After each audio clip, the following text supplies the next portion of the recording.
नाम जी डॉक्टर एहसान मसूद कियानी है। इंटरवेंशनल रेडियोलॉजिस्ट हूँ।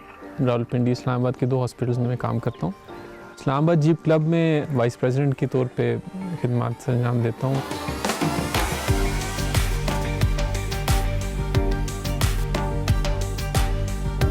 जीप्स का और पहाड़ियों का और पाकिस्तान की जो नॉर्थ है उसको एक्सप्लोर करने का शौक़ बचपन से ही था। लेट 90s में हमने एक वेबसाइट फॉर्म की इस्लामाबाद जीप क्लब के नाम से। ऑनलाइन प्रेजेंस के बाद हमें चाहिए था कि हम एक ऑन ग्राउंड भी इसकी एक प्रेजेंस करें, उसको इन्हेंस करें। तो हमने मिल के फिर उसको Islamabad jeep club formally launch किया। एक कॉन्स्टिट्यूशन मिल के बनाई, उसमें एक एग्जीक्यूटिव कमेटी का फॉर्मेशन थी, इलेक्शंस का सारा सिलसिला बीच में। और माशाल्लाह ये 2001 के बाद अब 2020 हो गया और अब हमारे 65 मेंबर्स हो गए।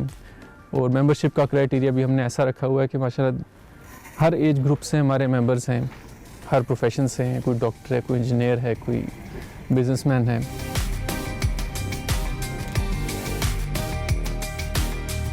इस्लामाबाद जीप क्लब की जो एक्टिविटीज़ हैं उसमें जैसे एक रवात में हमारा एक ट्रैक है, वहाँ पे हम जाते हैं और ट्रैक सिलेक्शन ऐसी होती है कि ऐसी जगह जहाँ पे गाड़ी वगैरह ना जाती हो, गाड़ी फंसने का इम्कान जहाँ पे हो, बारी बारी एक एक जीप जाती है। आगे लोग गाइड करने के लिए मार्शल्स होते हैं।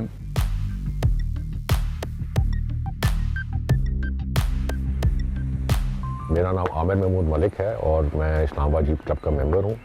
बाय प्रोफेशन मैं एक बिजनेसमैन हूँ। मेरे पास 1942 की फोर्ड GPW है और येलो कलर में है और उसको पीली परी के नाम से सारे उसको पहचानते हैं।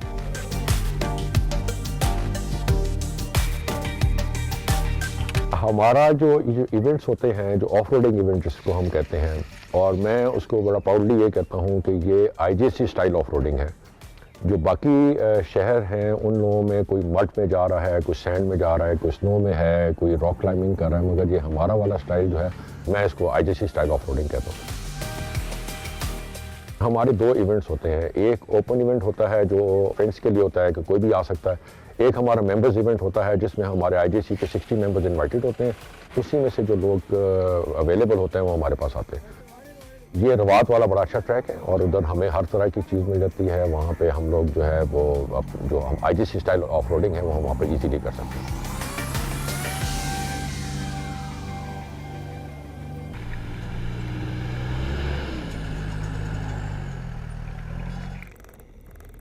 मेरा नाम जी औरंगज़ेब महमूद है और बाय प्रोफेशन मैं बिज़नेसमैन हूँ और 2008 से मैं IJC का मेंबर हूँ।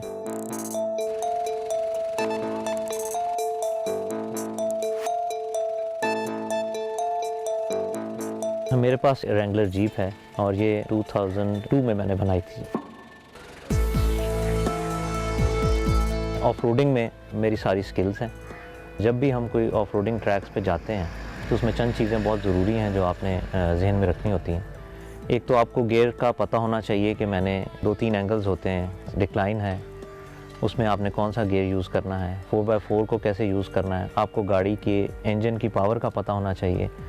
द मोमेंट ज़रा सा आपने कोई एंगल चेंज किया और आपने उसमें एहतियात नहीं की तो आपकी गाड़ी टॉपल भी हो सकती है। तो उसको मद्देनज़र रखते हुए आपने गाड़ी को ड्राइव करना है। इसमें 2-3 तरह के गियर्स होते हैं। एक 4 लो होता है, एक 4 हाई होता है। तो 4 लो आपने जब यूज़ करना है तो आपको पता हो कि जहाँ आपकी गाड़ी बिल्कुल नहीं चल रही और ट्रैक बहुत डिफ़िकल्ट है और आप समझते हैं कि यहाँ मैं गाड़ी 4 लो के बगैर नहीं चढ़ा सकता, तो उसमें आपके पावर बहुत ज़्यादा आ जाती है 4 लो गियर के अंदर। तो आप 4 लो गियर लगा के अपनी गाड़ी को कहीं भी चढ़ा सकते हैं। कहीं आपकी गाड़ी मड में फंस गई है, स्नो में आपका 4 लो बहुत काम करता है।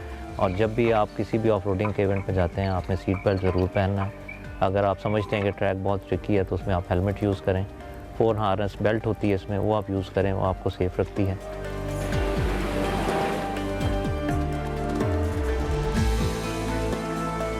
जिस वक्त आप चढ़ाई के ऊपर चढ़ रहे हों तो you have to go straight up, और अगर आपने नीचे आना है तो नीचे भी आपने स्ट्रेट आना है। अगर आपने टेढ़ा किया तो गाड़ी टिल्ट हो सकती है।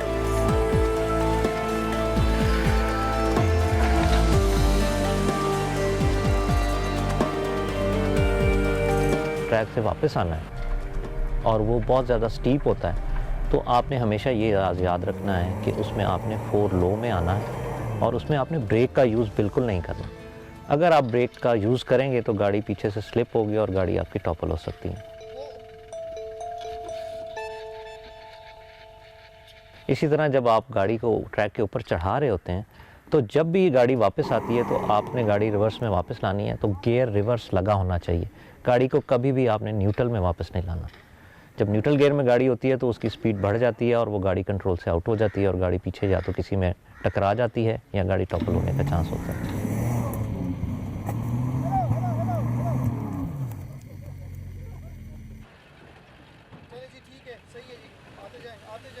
मेरा नाम असद मरवत है, मैं vice president Islamabad jeep club हूँ। आपने देखा होगा कि जी लोगों के पास जीप्स होती हैं, 4x4 SUVs होती हैं। उनका ख्याल में ये होता है कि जी ये सामने जो आपको ऑब्स्टिकल नज़र आ रही है, पहाड़ी नज़र आ रही है, तो इसमें आप सिंपल गियर लगाएंगे और आप इसको दूसरी तरफ क्रॉस करके चले जाएंगे। वेयरएज़ ये इतना ईजी और सिंपल टास्क नहीं होता। इसमें आपको सेफ्टी एंड सिक्योरिटी को मद्देनज़र रखते हुए आपने वो ऑब्स्टिकल अबूर करना होता है। मार्शल का काम बेसिकली यही होता है कि उसने इंश्योर करना होता है कि जी जितने भी आपके पार्टिसिपेंट्स इस इवेंट में आए हुए हैं वो एक स्पेसिफिक ऑब्स्टिकल को बेहतर तरीके से उसको अबूर करें, जिसमें उसकी भी सेफ्टी एंड सिक्योरिटी हो और जो आपके पार्टिसिपेंट और बाकी जो स्पेक्टेटर्स हैं उनको भी कोई उससे नुकसान ना हो जाए। जब आप गाड़ी में बैठे होते हैं आपकी परसेप्शन एक ऑब्स्टिकल की डिफरेंट होती है। जो मार्शल बाहर से देख रहा होता है वो आपको अंदर से नज़र नहीं आता। मार्शल को एग्जैक्ट पता होता है कि कहाँ पे एक गाड़ी अटेम्प्ट करती है तो वो कामयाबी से उसको कवर कर सकती है या नहीं कर सकती। ड्राइवर के पास सिर्फ एक्सीलेटर और स्टीयरिंग होता है। मार्शल के पास जो उसका विज़न है, वो व्यू जो है उस ऑब्स्टिकल का वो ज़्यादा डेप्थ वाला होता है। वो आपको इंच बाय इंच गाइड करता है और आपको इंश्योर करता है कि आप बड़े तरीके से उस ऑब्स्टिकल को क्लाइम कर सकें। जब भी आप कोई ट्रैक नया करने लगते हैं तो कभी भी उसको पहली अटैम्प्ट में मत करें। उसको पहले आप रीड करें, पहले अपनी गाड़ी से उतरें, उसको बाय फुट जाके उस ट्रैक को देखें। आपको पता लग जाता है कि ये कितना डिफ़िकल्ट है। अब मुझे IJC क्लब में पाथ फाइंडर भी कहते हैं और जो भी नया ट्रैक हो अल्हम्दुलिल्लाह कोशिश करके बहुत सारे ट्रैक्स वो मेरे नाम से मंसूब भी हैं तो वो हम लोगों ने किए हैं। लेकिन उसमें मेरी जो कोशिश होती है या मेरी ड्राइविंग स्किल्स हैं वो ये हैं कि मैं उस ट्रैक को पहले 2-3 दफ़ा रीड करता हूँ, ना कि पहली दफ़ा मैं उसको करने की कोशिश करता हूँ। व्हेनेवर आप पहली दफ़ा करने की कोशिश करेंगे तो कोई नुकसान होगा, क्योंकि आप मोमेंटम में स्पीड में आते हैं और आपको पता नहीं होता ट्रैक किस तरफ जा रहा है। तो आप 2-3 दफ़ा 4 दफ़ा ट्राई करके ट्रैक को पहले बनाएं। उसमें से जब आपकी वो मड निकल आती है, ट्रैक ऑटोमेटिकली आपके टायर्स के निशान लगते हैं तो आपको थोड़ा आइडिया हो जाता है। फिर आपको पता लगता है कि मैं किस स्पीड में इसको करूँगा तो ये हो जाएगा।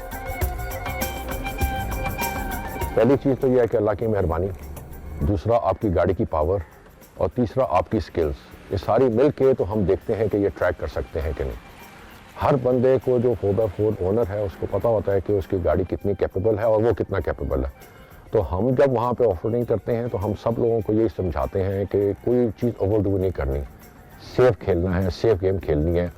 रिस्क तो हर जगह पे इन्वॉल्व है मगर कैलकुलेटेड रिस्क लेना चाहिए। It's a team effort. किसी की कोई गाड़ी ख़राब हो गई है या गाड़ी फंस गई है या किसी को घर की ज़रूरत है तो हमारे सारे दोस्त मिल के वो सारा काम करते हैं। मैं तो 84-85 से कर रहा हूँ मगर हमारे बाकी मेंबर 2001 से कर रहे हैं तो 17-18 ईयर्स हो गए हैं। छोटे छोटे इंसिडेंट्स होते रहते हैं मगर आज तक अल्लाह का शुक्र है हम गाड़ी कहीं छोड़ के नहीं आए, गाड़ी जो है हम रिट्रीव करके ही आए हैं।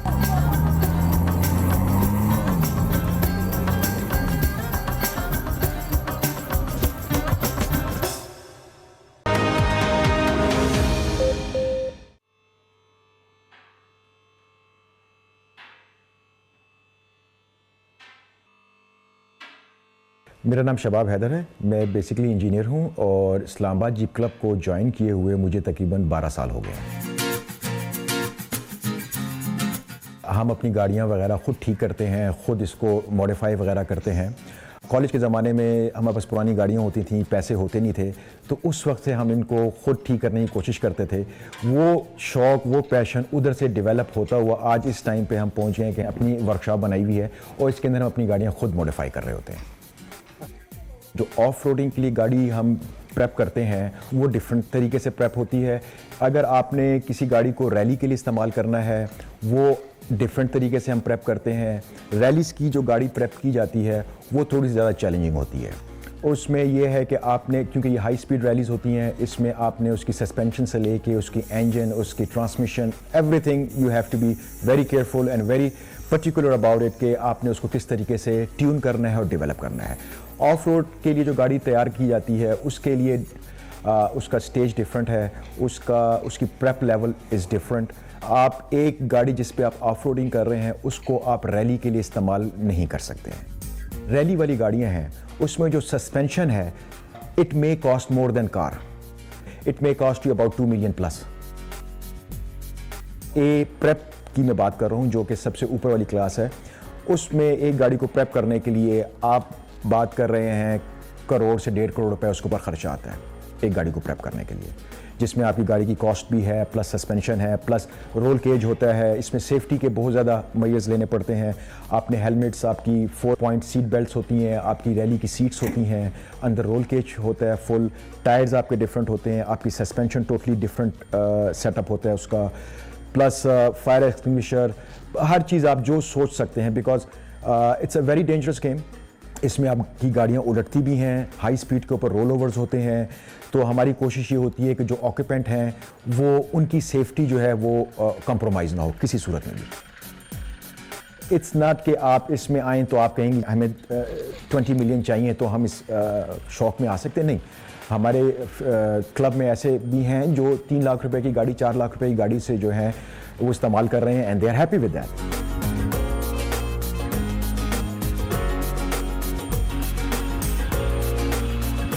इस शौक़ की वजह से हमारा एक्सेस ऐसी जगहों पे था जहाँ पे आम तौर पे गाड़ियाँ नहीं जाती हैं।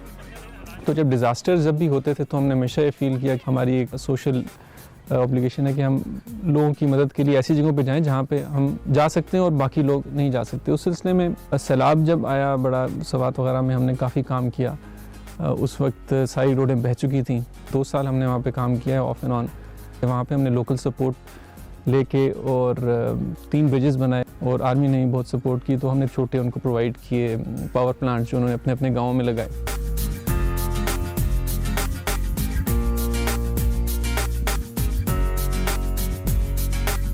जिस IDPs आए तो लोगों ने हमें अमेरिका एंड दुबई से भी मुझे पैसे आए और जो हमने वहाँ पे दिए, और 3 मिलियन से ज़्यादा हमने वहाँ पे लोगों को फैसिलिटेट किया था। पूरा 1 महीना रमज़ान में सुबह सहरी और अफ्तारी दी। फिर हमने वहाँ पे एक स्कूल को ऑन किया, जो स्कूल भी 1 साल तक हम ऑन करके उसको सारा खर्चा हम बर्दाश्त करते रहे। 2010 में first time Islamabad jeep club ने नेशनल लेवल के ऊपर जो आपकी डेजर्ट रैलीज़ हैं उनमें पार्टिसिपेशन शुरू कर दी थी जी। इनिशियली 2 गाड़ियाँ थी, फिर वो आहिस्ता आहिस्ता बढ़ती हुई अब हमारी पूरी एक फ्लीट, एक पूरी एक टीम है जो कि वेरियस नेशनल रैलीज़ में हिस्सा लेती है। और अल्हम्दुलिल्लाह पिछले तकरीबन कोई 8-9 साल में क्लब के मेंबर्स ने लगभग तकरीबन कोई 25-27 ट्रॉफीज़ जीती हैं।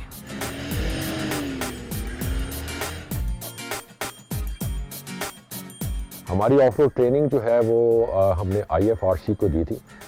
IFRC के जो जितने ड्राइवर्स थे जो बलूचिस्तान और सिंध और सरहद से और पंजाब से आए हुए थे, उनको 42 के करीब हमने लोगों को ऑफ रोड ट्रेनिंग दी इस्लामाबाद में, और हमने कोई चार्ज नहीं किया। बाद में हमें पता चला कि जी ये जो IFRC की जो ये ट्रेनिंग हुई है ऑफ रोड ट्रेनिंग, ये दुनिया में पहले कभी भी नहीं हुई। हम बहुत एलिवेटेड फील करते हैं कि ये अल्लाह का शुक्र है कि अल्लाह ने हमसे बड़े अच्छे अच्छे काम दिए हुए हैं।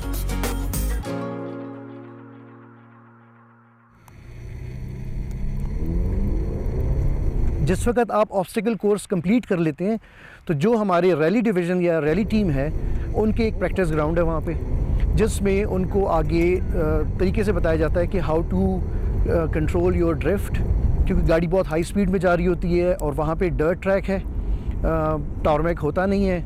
आपकी गाड़ी किसी भी टाइम कंट्रोल से निकल सकती है क्योंकि आपकी स्पीड 100+ चली जाती है। तो उसमें ड्राइवर और जो आपके जितने भी पार्टिसिपेंट होते हैं उनको प्रॉपर गाइड करके भेजा जाता है कि जी आपने ये टर्न किस तरीके से लेना है।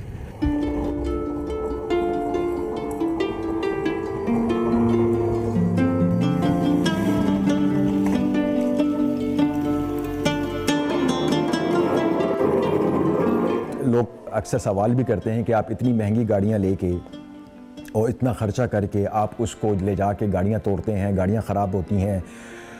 वो बिल्कुल होती हैं। एक पॉजिटिव साइड के ऊपर आप अपनी एनर्जीज़ और अपना पैसा लगाएं, इंस्टेड आपके आप गलत जगहों के ऊपर जाएं। हमारी फील्ड में कहा जाता है कि अगर आप अपने बेटे को या किसी यंग बंदे को सही रास्ते पर चलाना है तो उसको एक पुरानी जीप ले दें। ना उसके पास टाइम बचेगा ना पैसा बचेगा किसी गलत तरफ जाने के लिए।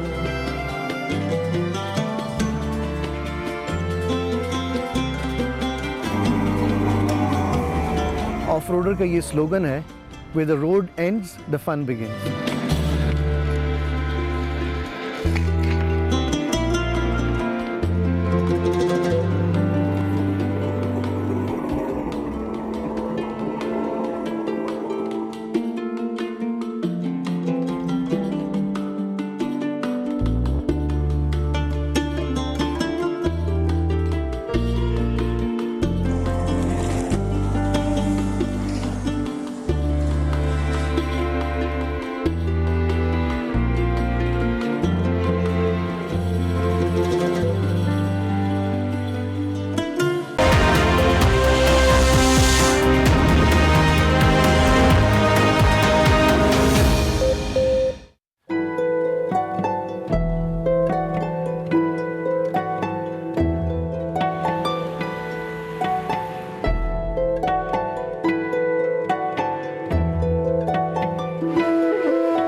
मेरा नाम डॉक्टर ताहिर सईद है और मैं डिप्टी डायरेक्टर हूँ department of archaeology and museums में। रवात जो है ये अरेबिक वर्ड है जिसका मतलब है रेस्टिंग प्लेस।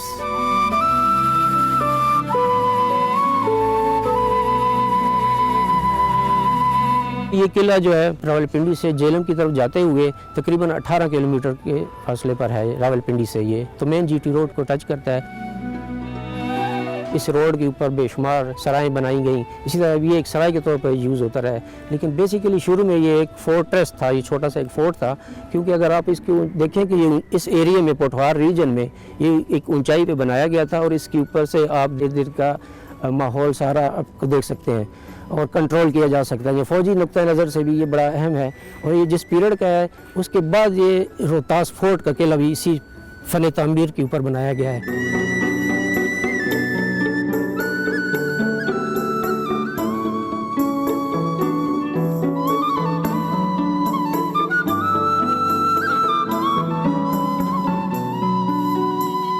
और इसका आर्किटेक्चर जब हम देखते हैं तो ये तकरीबन 15वीं सदी के अवाइल का कंस्ट्रक्शन ये लगती है।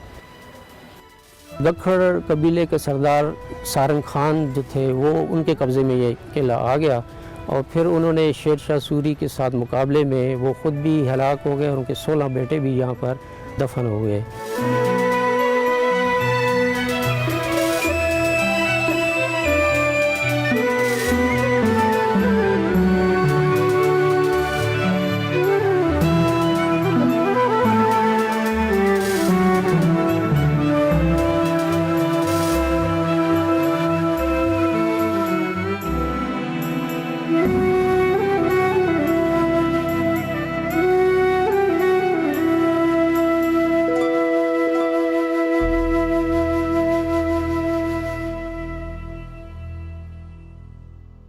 किले की जो सारी खुसूसियात होती हैं, जो फ़न तामीर और रिक्वायरमेंट है, वो इसमें की गई हैं।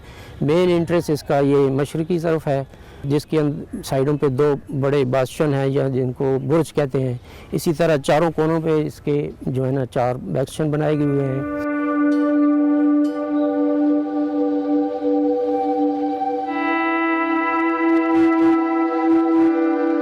यहाँ तकरीबन 97 के करीब सेल हैं, जिसका मतलब ये था कि जीटी रोड पे जो मुसाफिर यहाँ से गुजरते थे वो यहाँ पे स्टे करते थे, रुकते थे और रात को क़याम करते थे।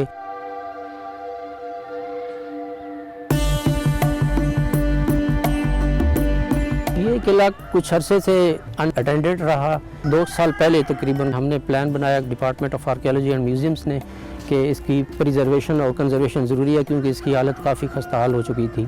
तो गवर्नमेंट ने इसको फंड्स प्रोवाइड हमें किए हैं, जिसका हमने 2018 से काम शुरू किया हुआ है। और जो काम हमने स्टार्ट लिया है वो ये था कि इसका ये जो फसाद है, जो सामने फ्रंट है, इसका बेस्टन जो है, ये इसकी लुक है, बहुत खूबसूरती है, तो इसको हमने कहा कि ये अपलिफ्ट किया जाए। तो फर्स्ट फेज़ में हमने ये किया है कि इसका हमने फ्रंट जो है ना, वो बेस्टन जो है ना रिस्टोर कर दिया है। और उसके अलावा हमने इसके ऊपर हमारी जो ये फोर्टिफिकेशन वाल है, जो काफ़ी ख़राब हो चुकी थी, ये हमने इसको ठीक करने की कोशिश की है और इसको रेस्टोर कर रहे हैं। इसके ऊपर बहुत खूबसूरत मेरलेंस बने हुए हैं, जहाँ पर ये फ़ौजी जाते थे, वो उसमें रुक के तो इधर से वो एज ए डिफेंस के तौर पर यूज़ किया जाता था। इसमें ख़ास बात यह थी कि हमें मटेरियल वही यूज़ करना था जो पहले यूज़ हुआ है, और मटेरियल के अलावा बाइंडिंग मटेरियल भी सेम वही उसी पैटर्न पे उसी तनासब से बनाना था, और वही हम यूज़ करते हैं जो आर्कियोलॉजिकल और पुरानी साइट पे किया जा सकता है। सीमेंट वगैरह या कोई नई चीज़ हम उसमें ऐड वगैरह नहीं करते।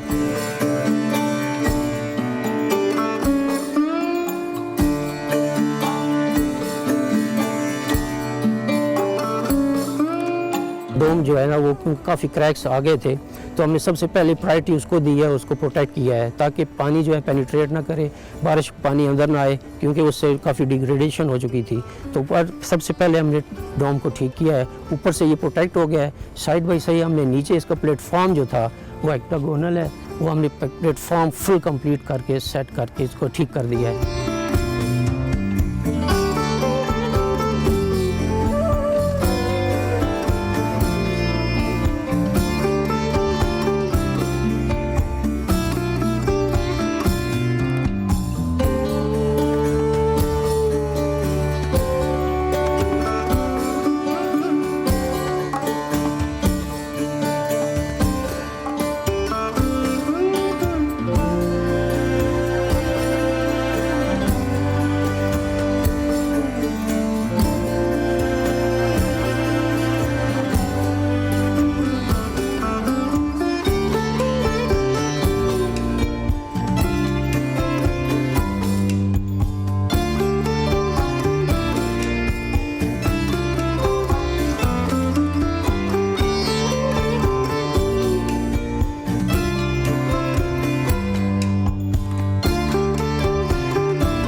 दुनिया में जो भी कौमें हैं वो अपने सकाफ़ती विरसे की बड़ी हिफाजत करती हैं और इसको बड़ी प्रायोरिटीज़ देती हैं।